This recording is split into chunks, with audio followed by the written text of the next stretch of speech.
Skyrock pour les militaires. En Roumanie, les unités de la brigade multinationale de l'OTAN participent à l'exercice Dacian Fall 2025, un entraînement d'envergure visant à tester leur réactivité et leur coordination. L'état-major a conduit un déplacement de poste de commandement tout en maintenant la continuité des opérations. Sur les camps de Bogata, Cincu, Smardan et Toprezar, les militaires enchaînent les manœuvres franchissement, bréchage à explosifs, tir de chars Leclerc et de canons César, sans oublier l'aérocordage.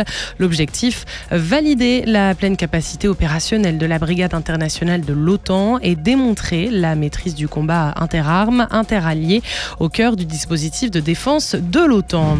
En Estonie, le bataillon multinational de l'OTAN poursuit son engagement. Un détachement de la compagnie d'infanterie légère française a notamment pris part à un challenge de tir organisé par l'armée estonienne sur le camp de Meniku.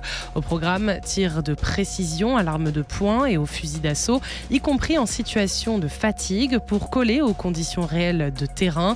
Un entraînement exigeant, mais aussi un moment de cohésion et de partage d'expériences entre soldats français et estoniens unis sous le drapeau de l'OTAN. Direction maintenant la Pologne, où les forces françaises poursuivent leurs engagements au sein de la mission européenne EUMAM en Ukraine. Cette semaine, elles forment les forces armées ukrainiennes à travers 2 stages spécialisés.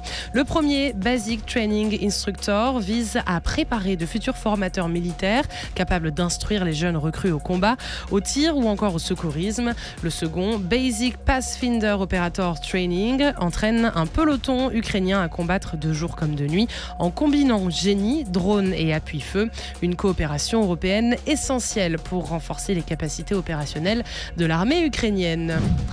Cette semaine, les armées françaises déploient leurs forces aériennes sur 2 fronts stratégiques. Ces missions simultanées imposent une capacité de projection rapide de la composante chasse française au service de la défense collective de l'OTAN. En Norvège, 3 Rafales sont basées à Orland pour sécuriser les flux stratégiques en Arctique dans le cadre de l'opération de l'OTAN Eastern Sentry, une nouvelle occasion de développer la coopération franco-norvégienne.